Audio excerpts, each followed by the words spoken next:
الحمد لله الكريم المنان على ما هدانا إلى الإسلام وأرشدنا للإيمان وأنزل هذا القرآن بالبرهان وأرسل لنا أفضل الرسل بأفصح اللسان فله الحمد والشكر على هذه النعم العظيمة والآلاء الجسيمة والصلاة والسلام على خير خلق الله وخاتم رسل الله الذي قال ما اجتمع قوم في بيت من بيوت الله يتلون كتاب الله ويتدارسونه فيما بينهم إلا نزلت عليهم السكينة وغشيتهم الرحمة وحفتهم الملائكة وذكرهم الله في من عنده وعلى آله وصحبه ومن اهتدى بهذه وبعد.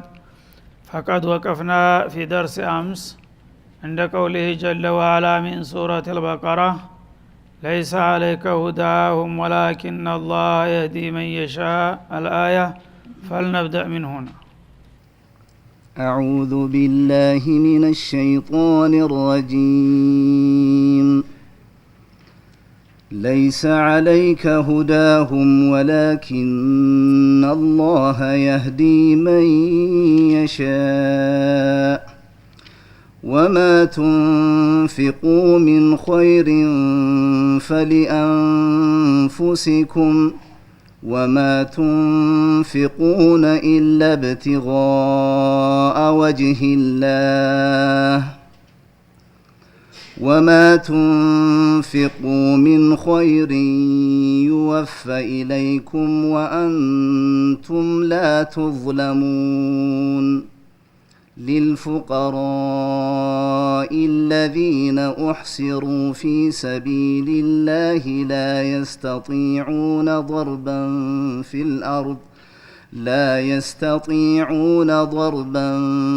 الأرض يحسبهم الجاهل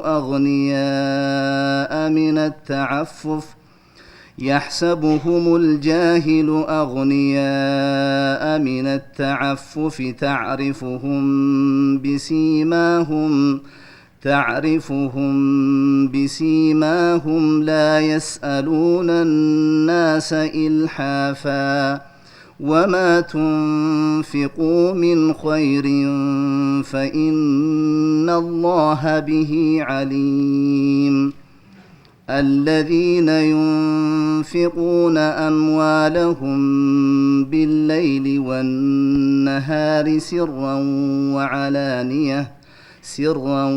وعلانية فلهم أجرهم عند ربهم ولا خوف عليهم ولا هم يحزنون. الذين يأكلون الربا لا يقومون إلا كما يقوم الذي يتخبطه الشيطان من المس ذلك بأنهم قالوا إنما البيع مثل الربا وأحل الله البيع وحرم الربا فمن جاءه موعظة من ربه فانتهى فله ما سلف وأمره إلى الله ومن عاد فأولئك أصحاب النار هم فيها خالدون. يمحق الله الربا ويربي الصدقات والله لا يحب كل كفار أثيم. إن الذين آمنوا وعملوا الصالحات وأقاموا الصلاة وآتوا الزكاة لهم أجرهم عند ربهم ولا خوف عليهم ولا هم يحزنون. يا أيها الذين آمنوا اتقوا الله وذروا ما بقي من الربا إن كنتم مؤمنين فإن لم تفعلوا فأذنوا بحرب من الله ورسوله وإن تبتم فلكم رؤوس أموالكم لا تظلمون ولا تظلمون وإن كان ذو عسرة فنظرة إلى ميسرة وأن تصدقوا خير لكم إن كنتم تعلمون واتقوا يوما ترجعون فيه إلى الله ثم توفى كل نفس ما كسبت وهم لا يظلمون. أعوذ بالله السميع العليم من الشيطان الرجيم. ما زال السياق الكريم حول النفقات وآدابها وشروطها ونواقضها. ባለፉት ሁለት ድሩሶች እየቀጠለ እንደመጣው ነፈቃት ገንዘብ ማውጣት በኢስላም ለቅዱስ ዓላማ ለሃይማኖት በተለይም ገንዘብ ማውጣት ምን ያህል አስፈላጊ እንደሆነ የሚወጣው ገንዘብ ምን አይነት እንደሆነ ለማን ለምን ተብሎ እንደሚወጣ ሲወጣ ደግሞ እሱን ሊያበላሹ የሚችሉትን ነገር ማወቅና መጠንቀቅ እንዳለብን እነዚህን የመሳሰሉ ነገሮችን በመዳሰስ በነፈቃት በገንዘብ አወጣት ስርዓት ላይ ሁለት ድሩሶች አሳልፈናል። ባለፉት ሁለት ኸሚስ ማለት ነው እና ያልመጣችሁ ብዙ አመልጧቸዋል። ዛሬ ማጠቃለያው አካባቢ ላይ ነው ማለት ነው። ሰው ገንዘብ እንደምታውቁት የህይወት ደም ስር ነው። ሰው ያለ ገንዘብ ምድር ላይ መኖር አይችልም። ገንዘብ ደግሞ ለአካላችን ማወፈሪያና ማዳበሪያ ብቻ ሳይሆን ለዓላማችን ማሳኪያ መሆን አለበት። ገንዘባችን ለምድራዊ ህይወትን ምንመራበት እና ምንደሰት ብቻ ሳይሆን ወደዛኛው ዓለም ስንሄድ ስንቅ ሊሆነን ይገባል። አለበለዚያ እዚህ ምድር ላይ እስካለን ድረስ መብላት መጠጣት ብቻ ከሆነ ዓላማችን ከእንስሳትና ከነፍሳት የተለየ ዓላማ የለንም ማለት ነው። ማንኛውም እንስሳት ተጉንዳን ተትል ጀምሮ እስከ ግዙፉ ዝሆንና ግመል ድረስ ሁሉም ወዳቸውን ሞልተው ያድራሉ ተሯሩጠው። እኛ የሰው ልጆች ግን ተዛ አልፈን የምናገኘውን ገንዘብ ለዘላቂው ዓለማችን ስንቅ እንዲሆነን ማድረግ መቻል አለብን ማለት ነው። እዚህ ስንኖር ብቻ ሳይሆን ስንሄድም እዛ ምንሄድበት ሀገር እዚህ የሰራነውና ያመረትነው ነገር ነው እዛ የሚጠበቀን አነሰም አደገም ማለት ነው። እዛ ስንቅ ያላከ ሰው ባዶ እጁን ቢሄድ ምንም ያገኘው ነገር የለም። ስለዚህ ገንዘባችንን እንዴት ነው ከስበን የምናፈራው? ታፈራን በኋላ ደግሞ ለምን ዓላማ ነው የምናውለው? በምን መልክ ነው የምናስተዳድረው የሚለው ሁሉም ሰው ሊያስብበት ይገባል። ለንተዙላ ቀደማ አብዲን በሚለው ሐዲሰን ሶሒህ ውስጥ ይስአሉ አማሊሂ ሚን አይነ እክተሰበሁ ወፊማ አንፈቀህ። አንድ ሰው የሲራጥን ኬላ ለማለፍ አራት አበይት ጥያቄዎች መመለስ ይኖርበታል። ከነዛ አንደኛው ገንዘብ ነው። ገንዘብ አሶበል ሐያት ነውና ያገኘሃትን ምን ለሳንቲም እንኳን ብትሆን አላህ Subhanahu Wa Ta'ala አንድ ባንድ ከየት እንዳመጣሃት ይጠይቅሃል ነገ ማለት ነው። እንደገና ተመጣሃት በኋላ ደግሞ ለምን እንዳዋልካት እንደዛው ትጠየቃለህ ማለት ነው። ብዙዎቻችን ግን ገንዘብን ማግኘትና ግዚያዊ ስሜታችንን መወጣት እንጂ ገንዘቡ በኸይር ነው በሸር ነው በሐራም ነው በሐላል ነው የሚለው ጥያቄ ትዝ የማይለን ብዙዎች ነን ማለት ነው። ታገኘነው በኋላ ደግሞ በገዛ ገንዘቤ ምን የፈለኩትን ማድረግ አለብኝ በማለት ብዙዎቹ ለኸይር ከመዋል ይልቁንስ ለወንጀል ማዋሉን ይመርጣሉ ማለት ነው። ይሄ ጥፋት ነው። ባይገኝ ይሻል ነበር እንዲህ አይነት ገንዘብ ለጀሃነም ከሚዳርገን። ስለዚህ በገንዘባችን ዙሪያ ምን አይነት አቋም እንዲኖረን እነዚህ ያለፉትና አሁንም የተጨማሪዎቹ አያቶች ጥልቅ የሆኑ መለኮታዊ መመሪያዎችን የሚሰጡ ናቸው ማለት ነው። ገንዘባችንን በጥንቃቄ ካልተጠቀምንበት ሊያጠፋን ይችላል። ገንዘብ ለሰው ልጆች ታወቁበት ይጠቅማቸዋል፣ ካላወቁበት ያጠፋቸዋል። እና ለይሰ አለይከ ሁዳሁም ይላል ለነብዩ ነው ኺጧቡ አለይሂ ሰላቱ ወሰላም። በአንተ ላይ የሰው ልጆችን ቀናውን መንገድ የማስጨበጥ ኃላፊነት የለብህም ይላል። እንግዲህ አውሳ ኢና አለይከ ኢለል በላግ መልእክት ማድረስ ብቻ ነው የሥራ ድርሻህ። ሰዎችን ግን በቀጣም ሆነ በተዘዋሪ ሂዳያ የምሰጣቸው ቅንነትን የማስጨብጣቸው እኔ ጌታቸው ነኝ። አንተ ግን መልእክት ተነገርክ በኋላ ሚና የለህም። ከዛ በኋላ ሰዎች አልሰማንም አላወቅንም እንዳይሉ ብቻ መልእክቴን አድርስ። መልእክቴን ካደረስክ በኋላ ተቀበለ አልተቀበለ ያንተ ስራ አይደለም። በአንተ ላይ ሰዎችን ሂዳያ ወይም ኢማን ማስጨበጥ ኃላፊነት የለብህም ይላቸዋል ነብዩ አለይሂ ሰላቱ ወሰላም። እሳቸው የኃላፊነት ከሌለባቸው ከሳቸው በታች ያለው ደግሞ ጭራሹን የለበትም ማለት ነው፣ አይመለከተውም። ስለዚህ ይሄ አያ የመጣበት ምክንያት ከነፈቃት ጋራ ስለተያያዘ ነው ማለት ነው። እንግዲህ ሙእሚኖች ባላ አቅማቸው በትክክል አላማቸውን ስለተረዱ በዛ ወቅት የሚሰሩት ስራ ሁሉ ማንኛውም እንቅስቃሴያቸው ከአላህ ሪዷ ጋራ ያዛምዱት ነበረ። ሲናገሩ ለማን ለምንድነው የተናገርኩት፣ ሲያስቡ ለማን ምንድነው ያሰብኩት፣ ሲሰሩም ለማን ምንድነው የምሰራው የሚለውን ሁሉ ነገር ከአላህ ፍቃድ ጋር ያዛምዱት ነበር ማለት ነው በእኽላስ። ስለዚህ ነፈቃ አውጡ የሚለው አያት በተደጋጋሚ ገንዘባችሁን ፊ መሻሪዕል ኸይር በኸይር ፕሮጀክቶች ላይ አፍሱ፣ እዚህ የሰራ ያመረተ ነው እዛ የሚያገኘው የሚለው አያት በተደጋጋሚ ቅስቀሳ ሲያደርግላቸው ይህንን ባለ አቅማቸው እንደኛ የተትረፈረፈ ገንዘብ አልነበራቸውም። ልብሳቸው በአመት አንድ ነጠላ መለወጥ የማይቻልበት ጊዜ ነበረ። የሚያነጥፉት ቆዳ የሌላቸው ብዙ ነበሩ።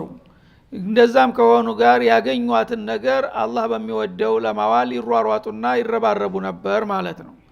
ሲያወጡም ደግሞ በቀጥታ ከአላህ በሚወደውና በሚፈቅደው መሆን አለበት በሚለው መርህ ነበረ የሚያወጡት። ስለዚህ ያችን የሚያወጧትን ገንዘብ ለመሰሎቻቸው ለአማኞች ተዛም በጣም አላህን ለሚፈሩና በዒባዳ ለተጠመዱ ሰዎች ብቻ ሊያረጉ አሰቡ ማለት ነው። እና ሌሎቹ ኢማን የሌላቸው ካፊር ዘመዶች አሏቸው፣ ጎረቤቶች አሏቸው። አንዳንዶቹም ደግሞ እንዳውም በእነሱ ላይ ጉዳት የሚያደርሱም አሉ። ስለዚህ በዚህ በኢኮኖሚ ፈርጅ ላይ እነዚህን እምነተ ቢስ የሆኑትን ቢቸገሩም ቢራቡም ዘመዶቻችንም ቢሆኑ ለነሱ መስጠት የለብንም የሚል አቋም ያዙ ማለት ነው። እና እነሱ እምነቱን እስታልተቀበሉና እኛ ጋር እስታልተቀላቀሉ ድረስ ለምንድነው የኛ ገንዘብ ለነሱ መጠቀሚያ የሚሆነው? ስለዚህ ለካፊር ምንም ነገር መስጠት የለብህም የሚል አቋም ያዙ። ተኢማናቸው ጥንካሬ መሰረት ማለት ወንድሙ ይኖራል እህቱ ይኖራል ደካሞች እና እስካልሰለምክ ድረስ አይመለከተኝም ይሏቸው ነበር ማለት ነው። ይህም በሚሉ ጊዜ አላህ Subhanahu Wa Ta'ala አህከሙል ሐኪሚን ነውና ነፈቃትን ከእምነት ጋራ አታያይዙት አለ። ታላመንክ በስተቀር አረዳህም እያላችሁ ወገኖቻችሁን ጎረቤቶቻችሁን ደካሞቹን የማትፈቅዷቸው ከሆነ እኮ እምነቱን ራሱ የነሱ ተጽዕኖ እንትን ማሳረፍ ያደረጋችሁት ማለት ነው። የእናንተን እርዳታ ለማግኘት ብለው አንገት በላይ ሊሰልሙ ነው። እንደዛ አይነት ተጽዕኖ አታድርጉ። ለይሳ አለይከ ሁዳሁም እናንተ ደካሞች እርዳታ የሚገባቸው እስከሆኑ ድረስ እርዷቸው። ዘመዶቻችሁ ጎረቤቶቻችሁ እስከሆኑ ድረስ ምናልባት በጥሩ ሁኔታ ስትቀርቧቸው ስትሉላቸው እነሱም አመለካከታቸው እየለዘበ ሊመጣ ይችላል። ግን አንተ ካፊር እስከሆንክ ድረስ ብለህ በር ተዘጋህበት ቂም ነው የሚያዝለው ማለት ነው። የበለጠ እየራቀ ይሄዳል እንጂ እነዛ አረመኔዎች የእነሱን አመለካከት ታልተቀበለ በስተቀር ሰው አይመስላቸውም የሚል ነገር ይዘው እንደገና እነሱም ተሐቅ እየራቁ ነው የሚሄዱት ጥላቻ እያደረባቸው። ስለዚህ አመኑም አላመኑም ሰዎች ችግረኞች እስከሆኑ ድረስ ዘመዶቻችሁ ጎረቤቶቻችሁን እርዷቸው እንደ ምስኪን አለ አላህ Subhanahu Wa Ta'ala። ስጧቸው፣ ምንም ችግር የለም። ምክንያቱም ሂዳያ በእናንተ ኃላፊነት ላይ አልተጣለም። ሰውን በውድም በግድም እንደምንም አዋክበህ እጁን ጠምዛህ አሳምነው አልተባልክም። ላኢክራሀ ፊዲን ታውን ቀደም አልፏልና ማለት ነው። ሰዎችን አታስጨንቋቸው፣ ተጽዕኖ አታሳርፉባቸው። የራበው የደከመው ሰው ጎስቋላው እኔ ታልሰለምክ በስተቀር እኔ አልረዳህም ታልከው ለኒፋቅ ዝም ብሎ ለማስመሰል ሰለም ያለው ሊል ይችላል ማለት ነው። እንደገና ደግሞ በአቋሙ ተጸናም ጥላቻውና ቅራኔው በመሐከላችሁ እየከረረ ይመጣል ማለት ነው። ይሄ መሆን የለበትምና በነፈቃት ዙሪያ ተጽዕኖ አታድርጉ። መስኪኖች ላይ ችግረኞች እስከሆኑ ድረስ እርዳታ የሚገባቸው ከሆኑ ስጧቸው ለነሱም ቢሆን ይላል። ይሄ ግን ተራ ምጽዋትን ማለት ነው፣ መደበኛ ዘካትን ሳይሆን። ዘካተል አምዋል ያው አላህ Subhanahu Wa Ta'ala በግልጥ አስቀምጦታል ሱረቱ ተውባ ላይ إنما الصدقات للفقراء والمساكين والعاملين عليها والمؤلفة قلوبهم በሚለው አያት 8 ቡድኖችን ጠቅሷል። ለነሱ ነው የሚገባቸው ማለት ነው። በሌላውም ሰደቃ ቢሆን አውላውያ ያለው ቅድሚያ የሚሰጠው ምንጊዜም ሙስሊም የሆነው ሙእሚን ወገንህ ነው። ግን ሙሉ በሙሉ ለሌላ እምነት ላልተቀበለ ሰው ጭራሽ እንድጉራሽ ማልሰጥም የሚል አቋም መያዝ አግባብ አይደለም። እነዛንም ሰዎች ቢሆን እርዷቸው ምንም ችግር የለውም በማለት ፍቃድ ሰጠ ማለት ነው። ወላኪን አላህ የህዲ መየሻ፣ አላህ ግን ከሰዎች መካከል የፈለገውን ሰው ወደ ቀናው መንገድ ይመራዋል። እናንተ ረዳችሁትም አልረዳችሁትም አላህ ለሂዳያ ያጨውን ሰው ማምጣቱ አይቀርም። አላህ ያላደለው ደግሞ እናንተ ተጽዕኖ ብታረጉበት ታልሰለምክ በስተቀር አልረዳህም ብትሉም ኒፋቅ ታስተምሩታላችሁ እንጂ ከአላህ ሂዳያ ካልመጣለት በስተቀር ተልቡ ሊያምን አይችልም አለ ማለት ነው። ስለዚህ ሂዳያ የሚለው ታሁን ቀደምም ያው አልፏል በተደጋጋሚ ሁለት መልክ አለው። ሂዳየተ ዲላላና ሂዳየተ ተውፊቅ የሚባል ማዕና ይኖረዋል ማለት ነው። ሂዳየተ ዲላላ ማለት ሰዎችን አቅጣጫ ማሳየት ማለት ነው። ይሄን ከምታረግ ይሄን ብታረግ ይሻላል፣ በዚህ ከምትሄድ በዚህ ብትሄድ ይመረጥልሃል ብሎ ሰዎችን የሚበጀውን አቅጣጫ ማሳየት የሂዳየተ ዲላላ ይባላል ማለት ነው። መንገድ መጠቆም ይሄ ማንም ሰው ሊያረገው የሚችል ነገር ነው። ነብዩም ሆኑ ሌሎቹ አለይሂ ሰላቱ ወሰላም ዱዓተል ኸይር የተባሉ ሁሉ ሂዳየተ ዲላላ መስመር አቅጣጫ የማሳየት ሚና አላቸው ማለት ነው። ለይሳ አለይከ ሁዳሁም የሚለው ግን ሂዳየተ ተውፊቅ የሚለው ሁለተኛው ላይ ነው ማለት ነው። ሰዎችን ትክክለኛውን የመዳኛ መንገድ ልታስጨብጣቸው አትችልም፣ ልትነግራቸው ትችላለህ። ነዲና እንደላህ الاسلام ነጃ መውጣት ከፈለክ እስላም ነው ዲን ነጃ የሚያወጣ ዲን ብሎ መናገርና ማስተማር ማንም ሰው ይችላል ማለት ነው። ግን ያንን እስላም ልክ እንደ እንከብል እንደ ኪኒን አንስተ ልታጎርሰውና ልታስውጠው አትችልም። ሂዳያ ያንን ሊያረግ የሚችለው አላህ ነው ማለት ነው። ስለዚህ በአንዱ ቦታ ላይ አሁን ያው እንደሚለው ለይሳ አለይከ ሁዳሁም ይላል። ሰዎችን አንተን ሂዳያ ልሰጣቸው ቅናቻ ልታስጨምርላቸው አትችልም ይላል። ሌላ ቦታ ደግሞ ኢነከ ለተህዲ ኢላ ሲራጡል ሙስተቂም፣ አንተ ተከታዮችን ወደ ቀጥተኛው መንገድ ትመራቸዋለህ ይላል። በእርግጥ ያው በላመልቀስም አክዶ ማለት ነው። ስለዚህ ትችላለህ የሚለው መንገድ ማመላከት መጠቆም ትችላለህ ማለት ነው። ይሄ ነብዩም ሆነ ሌላውም ዳዒያ በሙሉ ኸይሩ በዛ አቅጣጫ ነው አላህ የሚወደው ይሄን ነው ብሎ ማሳየትና መጠቆም ማስተባበር ይችላል። ያንን ደግሞ የተባለውን ኸይር በቀጥታ ሰውየው እንዲውጠውና እንዲስማማው ለማድረግ ከሆነ ግን አላህ አልዓዚም ብቻ እንጂ ማንም አይችልም። ነብይም ለልጁም ለሚስቱም አይችልም። እነ ነብዩላህ ኑህ እነ ሉጥ እንዲያቃታቸው ሁሉ ማለት ነው። አላህ ሂዳያ ያልሰጠውን ሰው ማንም አያቀነው። 10 ጊዜ ብታባብለው፣ ገንዘብ ብትሰጠው፣ ብታስፈራራው፣ ብትደበድበው አላህ ሂዳያ ያልሰጠውን ሰው ማንም ሊያቃነው አይችልም ማለት ነው። ማግባባትና መሞከር አቅጣጫ ማሳየት ግን ትችላለህ። በዚህ መልክ ነው መወሰድ ያለበት። ወላኪን አላህ የህዲ መን የሻ ማለት ይርሽዱ ወይወፊቁ መን የሻው ሊልኢማኒ ወተቅዋ፣ የሻለትን ሰው ለእምነትና ለጥንቁቅነት አላህ Subhanahu Wa Ta'ala ያድለዋል። ሰዎች ግን ይሄን ማድረግ አይችሉም ማለት ነው። ስለዚህ ሸቃዋ የሚያብሱ አሉ፣ ሳዕዳ የሚያላብሱ አሉ እያሉ ሰዎችን የሚያጃጅሉ አሉ።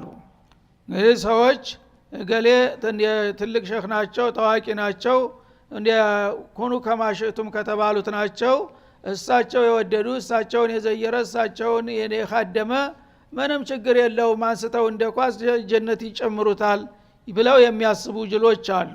ይሄ ማለት ከነብዩ ይበልጣሉ እነዛ ሰዎች ማለት ነው። አላህ ለይሳ አለይከ ሁዳሁም ሰይደል አወሊን ወልአኺሪን፣ አንተ ሰዎችን የማቅናትና የማስተካከል ሚና የለህም፣ በዚህ ጉዳይ የሚያገባህ ነገር የለም። ወላኪን አላህ መየሻ፣ ይቺ የኔ ስልጣን ናት፣ ተቅዋ ሂዳያ ማላበስ ወይም ሸቀዋ ማበስ የአላህ ስራ እንጂ የፍጡር አይደለም እያለ አላህ ሰዎች ግን አንዱን ተራ ሰው አንስተው ሰማይ በማውጣት እሱ ታለምን ችግር አለ የሳቸው ሐሪማ የረገጠ እንዳውም ጀሃነም አይነካውም እስከ ማለት የሚባልጉ አሉ ማለት ነው።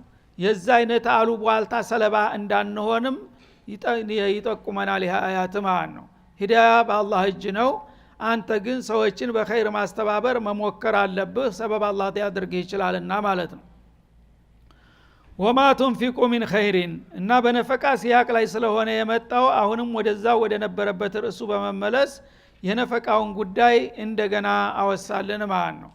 ወማ ቱንፊቁ ሚን ኸይሪን ማለት እዚህ ላይ ሚማሊን ማለት ነው። ኸይር ማልን ብዙ ጊዜ ኸይር ይለዋል አላህ ወኢነሁ ሊሑብል ኸይሪ ለሸዲድ እንደሚለው እና ገንዘብን የምታወጡ ከሆናችሁ የምታወጡት ገንዘብ ፈሊ አንፉሲኩም ያ ጥቅሙ ዙሮ ተመልሶ ወደ እናንተ ነው የሚመጣው ይላል። ሰዎች መስዋዕት ስጡ ሰደቃ ስጡ ሲባሉ ይከብዳቸዋል። ለምን ለፍተው ደክመው ያፈሩትን ገንዘባቸውን ለማንም በዘኔ አሳልፈስጥ ማለት ስለሚመስላቸው ማለት ነው። ገንዘቡ ከወጣ እንደ በገበያ ከሆነ ያተርፈኛል ብሎ ነው ሰው ገንዘቡን የሚያወጣው። ዝም ብሎ መስጠት ከሆነ ግን ስታወጣው እየተቀነሰ እያለቀ ይሄድና ባዶ እጄን እቀራለሁ የሚል ስጋት ይኖርብሃል ማለት ነው። ሰይጣንም በዛው ሸይጣኑ የዒዱኩም الفقر እንዳለው ተናንተና ግን አላህ Subhanahu Wa Ta'ala ጋራ ሙዓመላ መሆኑን ሊያወቁ ሰዎች ለአላህ ብለው የሚሰጡት ነገር ለጊዜው ተጠቃሚው ምስኪኑ ይሁን እንጂ በዙሮ ተመልሶ ግን ለሰጩ ነው የሚሆነው ይላል አላህ Subhanahu Wa Ta'ala። ላንተ ለራስህ ነው ስንቅ መላክህ ነው ማለት ነው። አንድ ምስኪን የተራበ የታረዘ የደከመ ሰው አግኝተህ በምትሰጠውና የታጠፈውን አንጀት በምታቃና የተቃጠለውን አንጀት በምታረስበት ጊዜ ለጊዜው የተጠቀመው ምስኪኑ ነው። አንተ ግን በዛች ውጤት ነገ አህወጀ ማተኩን በላይን ቢኖርህ እዚህ ዱንያ ላይ እዚሁ ማንም ዱርዬ ተቀራስሙት ነው የሚቀረው ማለት ነው። እዛ ስትሄድ ግን ለአላህ ብለህ የሰጣሃት ነገር ናት ቁጭ ብላ የምትጠብቅህ አላህ ፊት ማለት ነው። ስለዚህ አንተ እዚህ የፈለከውን ገንዘብ ከምረህና አካብተህ ዒማራው ሰያራው ሁሉ ነገር ተከምሮ ቢወር ተሞተ በኋላ አንድ ቀን አታድርም እዛ ቤት ወዳው ወስደው እዛ የጉድጓድ ውስጥ ይወረውሩሃል ማለት ነው። እዛ ተዛ በኋላ ለሚያጋጥምህ ነገር ስንቅህ አሁን የወረወርካት ነገር ናት። ያቺ ለራስህ ናት። ምስኪኑ አይደለም የሚጠቀመው እሱ ስንቅ ተሸካሚ ነው። ላንተ አድርስልኝ ብለህ እዛ ቦታ በሱ ተካሻ ሄዶ ነው እንትን ያለህ እንጂ እሱ አይደለም ተጠቃሚ በሐቂቃ ፈሊ አንፉሲኩም እናንተ መጽዋቾች ራሳችሁ የምትጠቀሙበትና አለይታችሁ ነው እዛ የምጠብቃችሁ ስንቃችሁ ስለሆነ ይሄንን ሂሳብ ውስጥ አርጋችሁ አውጡ። ስለዚህ ይሄን ግንዛቤ ያለው ሰው ሰደቃ ለመስጠት ወደ ኋላ አይልም። ምክንያቱም ለኔ ነው ብሎ ነውና የሚያስበው ማለት ነው። ለምሳሌ አሁን ኢጃዛ ሲሄዱ ሰዎች አሁን የኢጃዛ ሰሞን ነው ወደ አውሮፓ ወደ አሜሪካ ምን ይጎርፋሉ አረቦቹ አይደለም እንዴ አመት ያጠራቀሙትን ገንዘብ በሙሉ ያሐውላሉ እዛ ሲሄዱ እንዳይቸግራቸው ማለት ነው። በባንክ ይተሐወላል አይደለም እንዴ መላይን ነው እዛ የሚተሐወለው። ለምን እዛ ሄደ በሚሰጥ ሰው የለም እና አስቀድሞ ያሐወለ ከሆነ ቆርጦ ይሄዳል እዛ እንደፈለገ ጨፍሮ ይመጣል ማለት ነው። ታዛ ታላከሳ ምንም የለውም ማለት ነው። አኺራ ማለት እንደዛ ነው። ዛሬ እዚህ ምትሰራት ምትወረውራት ትንሿ 1 ሪያል 2 ሪያል ምትላት ትንሿ ነገር እሷና ትልቁ ንብረት ላንተ ምትሆን ማንም ሌባ የማይወስዳት ማንም ሊወርሳት የማይችል ያንተ ገንዘብ ማለት ያቺ ለሚስኪን ምትወረውራት ናት። ስለዚህ አሁን ለጊዜው ሚስኪኑ እጅ ላይ ነው የምትወድቀው ነገ ግን ዙራ አንተ ዘንድ ነው የምትመጣውና ለራሳችሁ ነው ያንን ነገር ግንዛቤ ውስጥ አግብታችሁ በዚህ ስሜት ነው ማውጣት ያለባችሁ ይላል።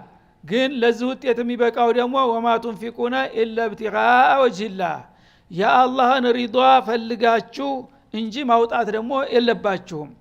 እዛ ተከማችቶ ይጠብቀሃል የተባለው ለአላህ ብለህ በእኽላስ ሰርተሃት ከሆነ ነው ማለት ነው። እንዳለፈው ያው ለሱምዓ ለሪያ ለመን ለአዛ ብለህ ከሆነ ያወጣው እሱ ከላ ያልፈም እዚሁ ቀርቷል ማለት ነው። ለይውልይ ለይስሙልይ ለጉራ ለዝና መግዣ ብለህ ከሆነ እሱ ተውለት ያጣ ነው። ወይ ገንዘብህ አልዳነም ወይም ደግሞ እዛ ቦታ አልሄደም መሐከል ያው ተጠልፎ ቀርቷል ማለት ነው በሰይጣን። ስለዚህ የምታወጡት ገንዘብ አሁንም ደግሜ የማስጠነቅቃችሁ ኢላ ኢብቲጋአ ወጅሂላህ ትንሽም ሆነ ትልቅም ሆነ የአላህን ሪዷ የአላህን ፊት ለማስደሰት ብላችሁ ነው ማውጣት ያለባችሁ። በዛ ስሜት ካወጣችኋት ያወጣችኋት ነገር አበደን አትጠፋም፣ አላህ ካዘና ውስጥ ቁጭ ብላ ትጠብቃችኋለች ይላል አላህ Subhanahu Wa Ta'ala። ወማ ቱንፊቁ ሚን ኸይር አሁንም ከገንዘብ የምታወጡት ደግሜ ያረጋግጥላችኋለሁ ይወፈ ኢለይኩም ወደ እናንተው ሙሉ ሆኖ አንድ ነገርም ሳይቀነስ ሳይሸረፍ ሙሉ በሙሉ ይመለስላችኋል ይላል አላህ Subhanahu Wa Ta'ala። ለዚህ ነው ወአቅሪዱላህ ቀርዶን ሐሰና የሚለው ማን ይቅሪዱ ገይረ አዲሚን ወላ ظሉም ይላል። እና ማን ነው ላላጣ ለባለጸጋ የሚያበድር ለማይከዳ ለማይበድል ሰው የሚያውስ ይልሃል ማለት ነው። ማለት ራሱን እንደ ድሃ አድርጎ ለኔ ብላችሁ ያወጣችሁት ይከዳናል ይቀማናል ብላችሁ አትስጉ። ወትሮውንም ተቸግሬ አይደለም የወሰርኩባችሁ ለእናንተው ስል ነው። ዛማታቁት ዓለም ላይ ችግር ላይ እንዳትወድቁ ብዬ ነውና እኔ ካዘና አስቀምጦ ያልኳችሁ። ያልቸገረውንና የማይከዳውን ታማኙን ተበዳሪ ማን ነው የሚያበድረው ይላል ራሱን እንደ ተበዳሪ አድርጎ ማለት ነው። በዚህ መልክ ካበደራችሁ ይወፈ ኢለይኩም የሰጣችሁት ነገር አንዲት ሚሊ ነገር ሳትሸረፍ እንዳውም ጨምሮ ዳብሮ መልሶ ወደ እናንተው ይመጣል ይላል። ወአንቱም ላ ቱዝለሙን ሚን ኡጁሪኩም ከምንዳችሁ ቅንጣት አይጎደልባችሁም። ሙሉ በሙሉ ያስቀመጣችኋትን ነገ በጣም አስፈላጊ በሆነው ቦታ ላይ መልሼ አስረክባችኋለሁ ይላል። ስለዚህ በዚህ ስሜት ነፈቃችንን በሚገባ ለመወጣት መሞከር እንዳለብን እያስታወስ ለአፍታ አረፍት እናረጋለን። ወሰለላሁ ዐለ ነብይ ወኢላ